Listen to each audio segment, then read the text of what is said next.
আসসালামু আলাইকুম। Chair up presents chair প্লেতে সকলকে আমন্ত্রণ। স্প্যানিশ কোচ প্রেস কনফারেন্সে একটা কথা বলেছিলেন ম্যাচের আগে যে মেসিকে তারা কোনো ম্যান মার্কিং করবেন না ইন্ডিভিজুয়ালি, তারা মেসিকে কালেকটিভ মার্কিং করতে চান। এর পেছনে কারণটা তিনি দর্শিয়েছিলেন যে আজ থেকে 21 বছর আগে তিনি যখন সেভিয়া যুবদলের কোচ ছিলেন তখন বার্সেলোনা যুবদলের সঙ্গে খেলাতে মেসিকে ম্যান মার্কিং করতে গিয়ে সর্বনাশ হয়েছিল।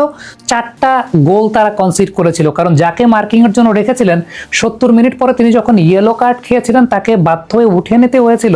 এরপরে লিওনেল মেসি একাই 4টা গোল করেছিলেন। এই ম্যাচটাতেও স্প্যানিশ কোচ তার সেই ট্যাকটিক্স অনুযায়ী, যেটা তিনি প্রেস কনফারেন্সে বলেছিলেন যে মেসিকে ম্যান মার্কিং না কালেকটিভ মার্কিং এর ফাঁদে ফেলেই মেসিকে আসলে পুরোপুরি আটকে রেখেছিল স্পেন, এবং মেসিকে একেবারেই তারা আসলে খেলতে দেন নাই। এবং যেহেতু মেসি খেলতে পারে নাই, পুরো আর্জেন্টিনা টিমটাই একদম নিষ্ক্রিয় ছিল।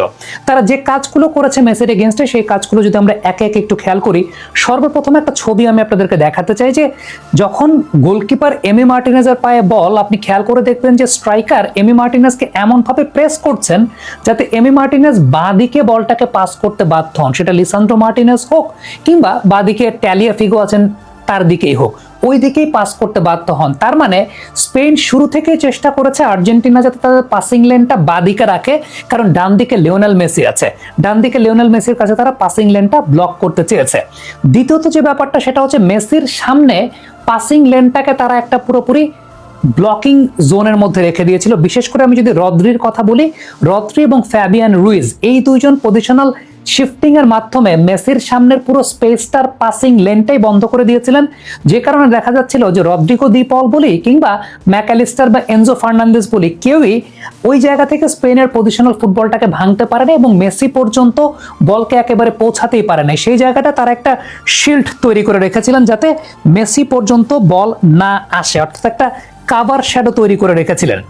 দ্বিতীয়ত যে ব্যাপারটা সেটা হচ্ছে ফুটবলের পরিভাষা, সেটাকে বলা হয় আসলে শেয়ারিং দ্য লোড, অর্থাৎ লোডটাকে শেয়ার করা কিংবা জোনাল হ্যান্ডওভার, অর্থাৎ জোনাল মার্কিং এর মাধ্যমে আসলে লোডটাকে হ্যান্ডওভার করে দেওয়া।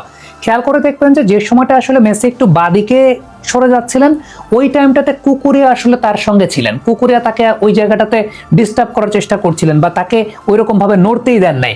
আবার যখন মেসি মাঝখানের দিকে চলে যাচ্ছেন, কুকুরিয়া সেই দায়িত্বটা কিন্তু আলটিমেটলি হ্যান্ড ওভার করছিলেন টুয়ার্ডস রদ্রি ওই জায়গাটা থেকে ইভেন কুবার্সিকেও দেখা যাচ্ছিল আলটিমেটলি লিওনেল মেসিকে পুরোপুরিভাবে কোনোভাবে ওই জায়গাটা মুভমেন্ট কিংবা তাকে কোনো প্রকার টার্ন করতে দেয় নাই।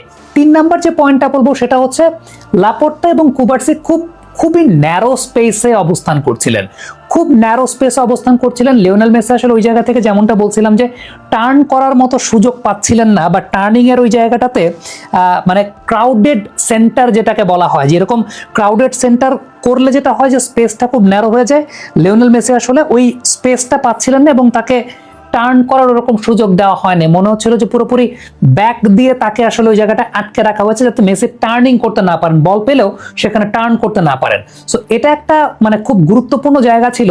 সবচাইতে ইম্পর্টেন্ট যে ব্যাপারটা পাসিং লেনটা বন্ধ করে দেওয়া, এবং স্পেন আসলে সত্যি কথা বলতে কাউন্টার প্রেসিংটা এত অ্যাকুরেটলি করেছে, এত ভালোভাবে করেছে, আর্জেন্টিনাকে পুরোপুরি আউটপ্লেট করে দিয়েছে। খেলাটা আসলে শেষ হয়ে গেছে, বল যখন এনজো ফার্নান্দেজ, রদ্রিগো দি পল কিংবা ম্যাকঅ্যালিস্টার ওই রকম জোনটাতে ছিল, তখনই 5 থেকে 6 সেকেন্ডের মধ্যে স্পেন আসলে আবার পজিশনটা দখল করে ফেলেছে।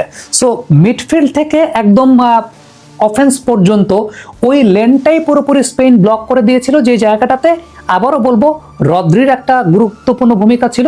এবং ওই যে যেটা বলছিলাম যে Fabian Ruiz, Rodri, even Cubarsi, তারা সবাই মিলে ওই জায়গাটাতে এমনভাবে একটা জোন তৈরি করে রেখেছিলেন যেই জোনটা পুরোপুরি পাসিং লেনটা লিওনেল মেসির কাছে ব্লক করে দিয়েছিল। So full credit goes to Spain. তাদের কোচ যে কথাটা বলেছিলেন যে মেসিকে তারা কেউ ইন্ডিভিজুয়াল ম্যান মার্কিং করতে চান না, মেসিকে তারা কালেকটিভ মার্কিং করতে চান, এক্স্যাক্টলি সেম কাজটাই করেছেন।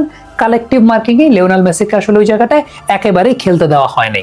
কমেন্ট বক্সে আপনাদের মন্তব্য মতামত জানতে চাই, লিখে পাঠাবেন।